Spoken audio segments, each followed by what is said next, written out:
Good morning. This video contains some of the most dangerous NCERT traps that you students think that they can solve it, but they always get trapped into that particular statement. So in today's video, we will cover the statement-based questions which are usually asked in NEET and are very important for your preparation. So let's begin. Question number one of this particular video. Question number one says, which of the following statement is incorrect regarding respiration in human? Humans beings में जब respiration होता है तो इनमें से कौन सा जो statement है वो incorrect है? Incorrect मतलब सही नहीं है. And the options are: inspiration occurs when intrapulmonary pressure is less than atmospheric pressure. Intrapulmonary pressure जब एटमॉस्फेरिक प्रेशर से कम होता है तो इंस्पायरेशन होता है. इंस्पायरेशन मतलब आप सांस अंदर खींचते हो, मतलब लेते हैं, हवा अंदर जाती है. Expiration occurs mainly due to relaxation of inspiratory muscles. Expiration तब होता है जब इंस्पिरेटरी मसल्स रिलैक्स करती हैं. During normal breathing expiration is an active process. Expiration जो है वो एक्टिव प्रोसेस है नॉर्मल ब्रीदिंग के टाइम में. And diaphragm contracts during inspiration. So which one is the correct answer? The correct answer is during normal breathing which one is the incorrect answer? Sorry. Incorrect answer is during normal breathing expiration is an active process. Why? Because why this statement is incorrect? Because inspiration and expiration during normal breathing are passive process. वो आप मतलब वो energy उसमें नहीं आप induce करते हो, ठीक है, वो अपने आप ही होता है. ब्रीदिंग नॉर्मली एक पैसिव प्रोसेस है. In normal breathing, expiration is primarily a passive process caused by the elastic recoiling of lungs and relaxation of inspiratory muscles. तो जो आपका स्टेटमेंट ए है ये भी सही है, स्टेटमेंट बी भी आपका सही है, स्टेटमेंट डी भी सही है, स्टेटमेंट सी गलत है क्योंकि यहाँ पर लिखा है कि एक्टिव प्रोसेस है जबकि expiration is a passive process in normal breathing. Coming to question number 2, select the correct sequence during transport of carbon dioxide. Carbon dioxide का ट्रांसपोर्ट आप मैंने पिछली वीडियो में बनाया था कि किस तरह से कार्बन डाइऑक्साइड ट्रांसपोर्ट होती है. ऑप्शंस आर सीक्वेंस से carbonic acid, carbon dioxide, then bicarbonate ion, carbon dioxide carbonic acid, bicarbonate ion, bicarbonate ion, carbon dioxide, carbonic acid, carbon dioxide, bicarbonate ion, carbon monoxide. So the correct answer is answer B, that is carbon dioxide gets converted to carbonic acid and then the carbonic acid gets converted to bicarbonate ions. Explanation is inside RBCs. RBC के अंदर carbon dioxide reacts with the water present in RBCs and forms in the presence of carbonic anhydrase enzyme to form carbonic acid, and then that carbonic acid dissociates to form bicarbonate ion and hydrogen ion. और hydrogen ion पर भी कल हमने video में बहुत सारे questions पढ़े थे. एनसीईआरटी का ट्रैप जो है वो ये है कि students frequently confuse in the order of conversion reactions. Conversion reaction जो होते हैं ना उनके ऑर्डर में, या उसमें अगर मान लीजिए कि पूछ दे carbon dioxide plus dash is equal to carbonic acid is equal और फिर आगे एरो बनाकर कंटिन्यूटी में रिएक्शन लिख दे H प्लस प्लस डैश, तो इन सारे कन्वर्जन्स में बच्चे यूजुअली ट्रैप हो जाते हैं. So here you have to be very clear कि कार्बन डाइऑक्साइड जो है पहले कार्बोनिक एसिड में कन्वर्ट होता है and then carbonic acid gets converted into bicarbonate ion and hydrogen ion. और हाइड्रोजन आयन की सिग्निफिकेंस मैंने आपको कल वीडियो में बताई थी. Just watch the video which I uploaded yesterday. Coming to question number 3, which statement regarding partial pressure of gases is correct? कौन सा partial pressure of gases को लेकर statement correct है? PO2 is higher in tissues than alveoli. PCO2 is lower in tissues than blood. Oxygen diffuses from alveoli to blood due to pressure gradient. Carbon dioxide diffuses into the alveoli because alveolar PCO2 is higher. So which one is correct? The correct statement is oxygen diffuses from alveoli to blood due to pressure gradient. ठीक है, pressure gradient के कारण oxygen जो है alveoli से blood में जाता है. यूजुअली क्या होता है कि एल्वियोलाई में ऑक्सीजन जो है वो ज्यादा अमाउंट में होता है और वहां से वो प्रेशर के कारण, मतलब प्रेशर डिफरेंस जो होता है एल्वियोलाई और ब्लड में, उसके कारण एल्वियोलाई से ऑक्सीजन जो है वो डिफ्यूज हो जाता है ब्लड में and then it is transported to the other organs. Okay, so usually tissue जो ये लिखा है ना tissue PO2 is lower than alveoli PO2, ये स्टेटमेंट आपका गलत है क्योंकि टिश्यू में PO2 जो है वो एल्वियोलाई PO2 से ज्यादा होता है. Tissue PCO2 higher not lower. ठीक है। PO2 is higher in tissues than alveoli, तो ये स्टेटमेंट आपका गलत है, क्योंकि टिश्यू में कम होता है PO2 एल्वियोलाई से, तभी तो एल्वियोलाई से ऑक्सीजन जो है ट्रांसपोर्ट होती है ब्लड में और टिश्यूज में। PCO2 is lower in tissues than blood, no, चूंकि ऑक्सीजन कम होता है तो PCO2 हायर होगा।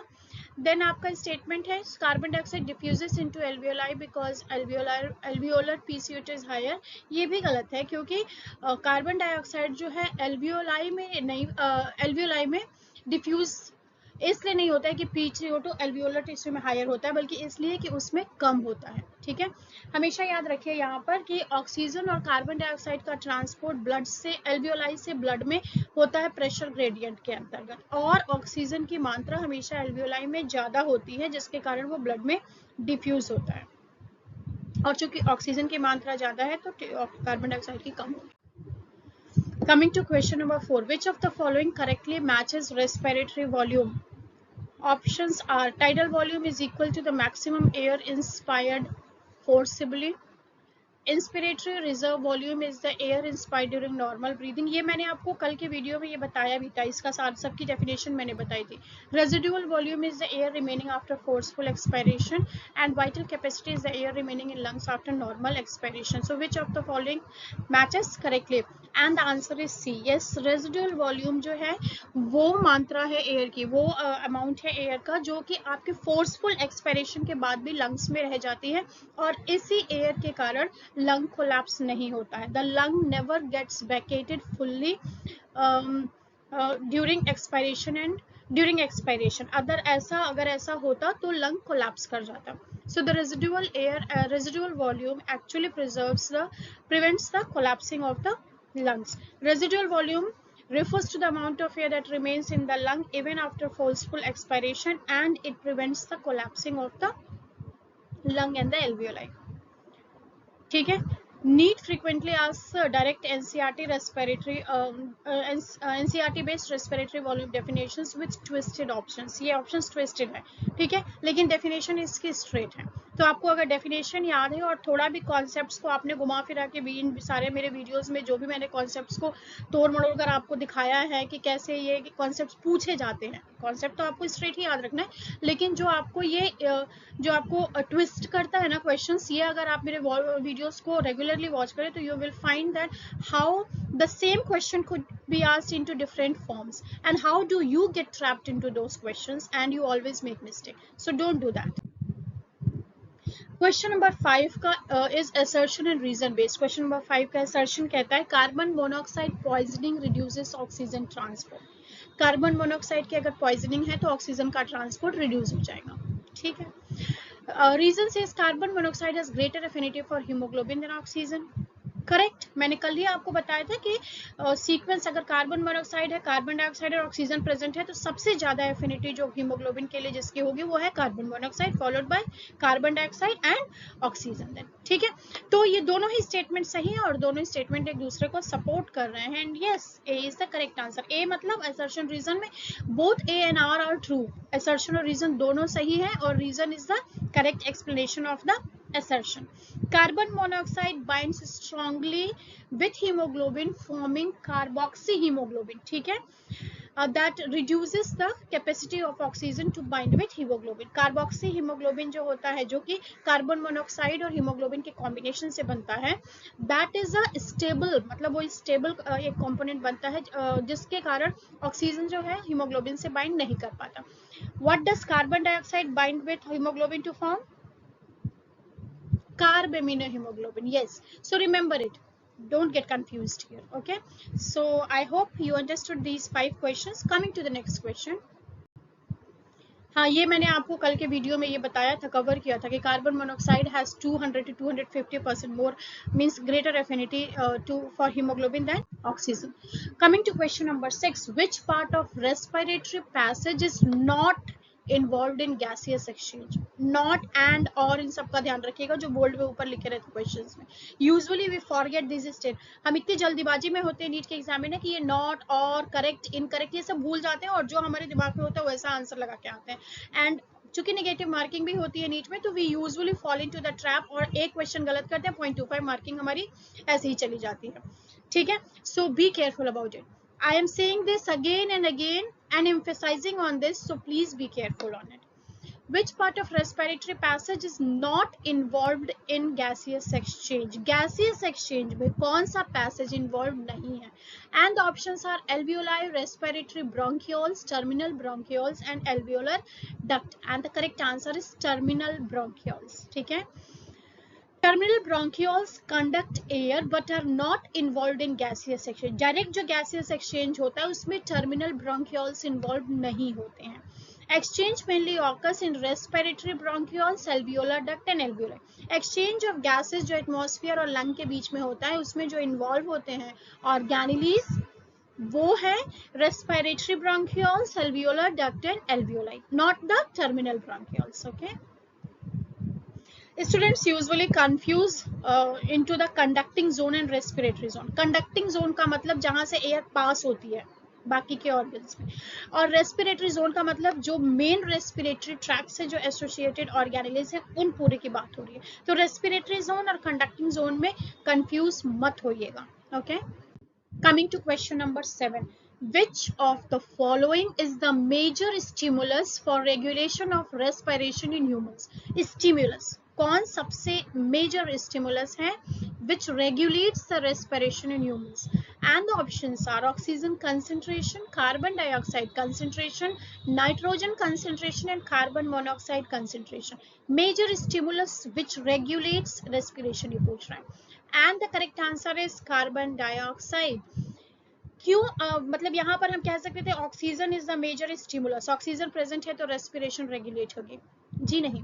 ऑक्सीजन प्रेजेंट है तो रेस्पिरेशन तो होगी ही, लेकिन अगर थोड़े भी अमाउंट में कार्बन डाइऑक्साइड प्रेजेंट है तो कार्बन हाँ अगर कार्बन डाइऑक्साइड ज्यादा हो जाता है तो immediately increase in carbon dioxide and hydrogen ion. जो हाइड्रोजन कार्बन डाइऑक्साइड का जो पैसेज होता है वो रूट अभी हमने पढ़ा. Carbon dioxide gets converted to carbonic acid which further gets converted to bicarbonate ion and hydrogen ion. तो ये जो इक्वेशन है ना, ये जो पूरा का पूरा रिएक्शन है, इसमें कार्बन डाइऑक्साइड का मात्रा थोड़ा भी बढ़ेगा, हाइड्रोजन आयन फॉर्मेशन शुरू हो जाएगा. And this stimulates the chemoreceptors and regulates the respiratory rhythm. और हाइड्रोजन आयन का बहुत ज्यादा सिग्निफिकेंस है रेस्पिरेशन को रेगुलेट करने में, जो कि हमने पिछली वीडियो नंबर 19 में पढ़ा है. उसको प्लीज देखिए और कॉन्सेप्ट्स आपके बहुत क्लियर हो जाएंगे. Okay. So this is actually carbon dioxide is actually the regulator of major stimulus for the regulation of respiration. अब आपका क्वेश्चन यहाँ पर ये होना चाहिए मैम कार्बन मोनोऑक्साइड आपने बोला कि हाईएस्ट एफिनिटी होती है उसकी, बिल्कुल, लेकिन हर वक्त कार्बन मोनोऑक्साइड के जोन में आप नहीं है. You are always present into the atmosphere which have oxygen and carbon dioxide. Carbon monoxide एक कंडीशनल एक कंडीशन है आपके लिए. मतलब अगर आप कमरा बंद करके अंगीठी जला लीजिए, ठीक है, आप चारों तरफ से वेंटिलेशन को क्लोज कर दीजिए और वहां पर आप कुछ फ्राई करिए या कुछ कुक कीजिए, सब कुछ बंद करिए, all those conditions are different. Okay. But under normal condition अगर आप एटमॉस्फेयर में हैं और नॉर्मल कंडीशन में हैं तो वहां पर कार्बन डाइऑक्साइड और ऑक्सीजन दोनों प्रेजेंट है. इस सिचुएशन में carbon dioxide is the major stimulus that will regulate the respiration. क्योंकि थोड़ा भी कार्बन डाइऑक्साइड बढ़ी हुई एरिया में आप जाएंगे वहां पर इमीडिएटली ऑक्सीजन डिफिशियंसी शुरू हो जाएगी या ऑक्सीजन का रिलीज शुरू हो जाएगा and oxygen deficiency in the organs will start. Okay. So actually this is the, देखिए कितना बढ़िया सा ये ट्रैप है जिसमें कि चारों आपको आंसर्स दिए. नाइट्रोजन का तो खैर कुछ लेना देना यहाँ नहीं है, मैंने आपको वीडियो नंबर 19 में बताया था, लेकिन बाकी 3 में आप यूजुअली ट्रैप हो ही जाएंगे और अक्सर 99.9% chances are there that you will take carbon monoxide concentration, और ये होता है और वहीं पर आपका क्वेश्चन गलत होगा and you will lose this marks plus 0.25 marks. Why students? Because many students incorrectly assume oxygen concentration is the major regulator and many जितने ऑक्सीजन कंसंट्रेशन को रेगुलेटर मानेंगे उनसे ज्यादा स्टूडेंट्स मानेंगे कार्बन मोनोऑक्साइड कंसंट्रेशन को regulator. So be aware both these doesn't have to do anything with means directly अगर carbon dioxide भी option में आपके अवेलेबल है तो. Coming to question number 8. In emphysema is a condition which one of the following occurs? Reduction in alveolar surface space, increased elasticity of lung, thickening of alveolar walls only, या increase in respiratory membrane efficiency. Which one is a condition associated with emphysema? And the correct answer is reduction in the alveolar surface area.